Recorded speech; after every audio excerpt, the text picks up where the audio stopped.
नमस्कार. आज आपण बोंबील बटाट्याचं कालवण बनवणार आहोत. याच्यासाठी मी इथे सुके बोंबील कापून स्वच्छ धुवून घेतलेले आहेत. थोडेसे गरम करून घेतलेले आहेत तव्यावरती आणि भिजत ठेवले होते आणि धुवून घेतलेले आहेत. मोठा एक बटाटा कापून घेतलेला आहे. टोमॅटो घेतलेला आहे. कांदा खोबऱ्याचं वाटण घेतलेलं आहे.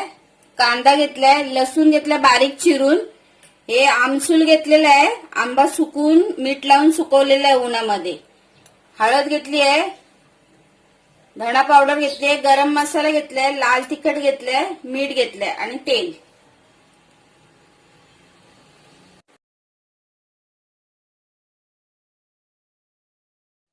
मी आता इथे कढई तापत ठेवलेली, त्याच्यामध्ये तेल घातलेलं आहे. मी आता लसूण घालते त्याच्यामध्ये. तेल चांगलं तापून द्यायचं. लसूण थोडा लाल करून घेते.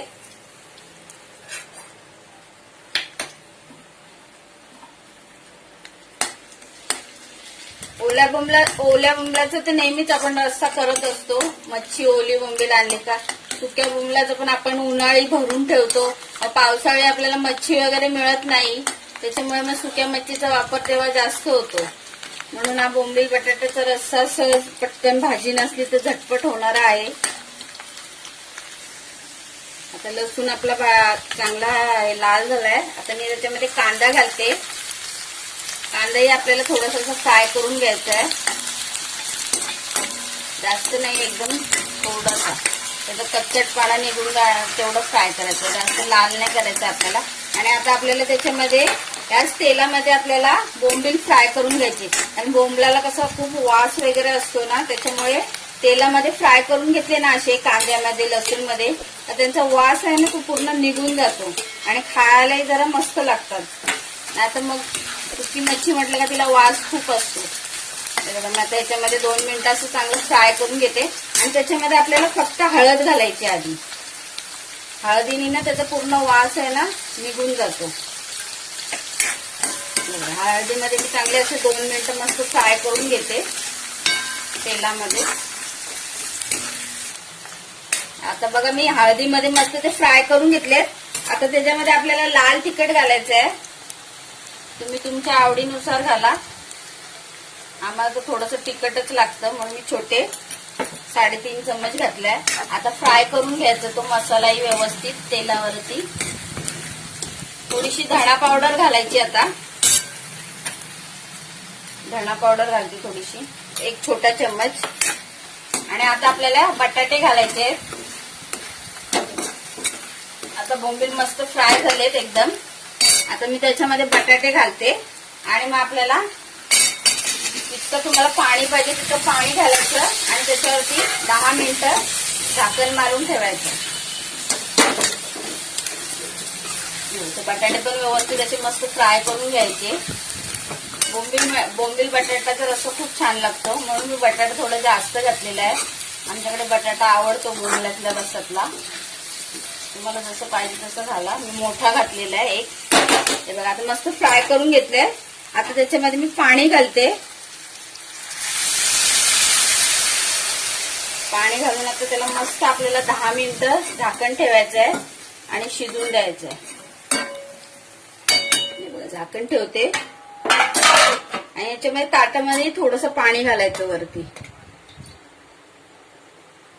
त्याला आपल्याला रस्सा बनवायचा आहे ना, मग गरम पाणीच त्याच्यात आपल्याला गॅसची फ्लेम फास्टच ठेवायची.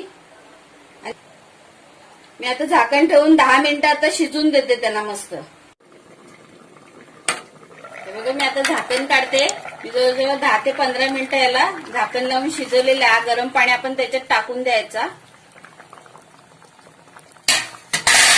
बघा बोंबिली मस्त शिजलेले आहेत. आता तुम्हाला बटाटा शिजून दाखवते शिजलाय का. बटाटा देखील शिजलाय. त्याच्यामध्ये आता आपल्याला हे टोमॅटो घालायचे. मी टोमॅटो छोटासाच घेतलाय कारण मी आमसूल घालणार आहे त्याच्यामध्ये. हे बघा आता मस्त बोंबील पण शिजलेला आहे. आता आपल्याला त्याच्यामध्ये हा कांदा खोबऱ्याचा वाटणही घालून घ्यायचा आहे. आता मी तोही घालते. आणि तुम्हाला जेवढा आता रस्सा पाहिजे त्याप्रमाणे तुम्ही रस्सा करा त्याच्यामध्ये बोंबलाचा. हे बघा कांदा खोबऱ्याचं वाटण घातलं ना का आणखीन चवदार लागतो रस्सा मस्त एकदम. असंही कांदा टोमॅटो ती करता येतं, पण हे वाटण घातलं ना का त्याला जरा वेगळीच टेस्ट येते अजून. हे बघा, आणि घट्ट पण होतो मस्त. आता आपल्याला मस्त मीठ टाकायचं आहे आणि एकच आता कड काढून घ्यायचं आहे, कारण की आपला रस्सा मस्त बोंबील वगैरे बटाटा शिजलेला आहे. मी मीठ टाकते. मीठ आपण पहिला टाकलेलं नाहीये. चवीनुसार टाका मीठ. आणि आता मी गरम मसाला टाकते 1 चम्मच. आणि आपले आमसूल भिजत घातलेले ना तेही घालते. आमसूलनी कसा आंबट रस्सा छान लागतो. बोंबील सुकी मच्छी कुठली असली ना त्याच्यामध्ये कोकम किंवा आंब्याचं आमसूल घातलं ना तर खूप टेस्ट पण छान लागते आणि त्याला वैस वास वगैरे असतो ना तो त्याचा निघून जातो. हे बघा, आता मी थोडंसं अजून पाणी घालते आणि त्याला आता मस्त एक कड येऊन देते का बोंबील बटाट्याचा रस्सा तयार. बघा, आता रश्श्याला मस्त कड आलेला आहे आणि आपला बोंबील बटाट्याचा रस्सा तयार झालेला आहे. कालवण तो तुम्ही भाताबरोबर, तांदळाच्या भाकरी बरोबर, कशा बरोबरही खाऊ शकता. खूप मस्त लागतो. आणि जर माझ्या रेसिपीज तुम्हाला आवडत असतील तर मला नक्की सपोर्ट करा, कमेंट करा. थँक्यू.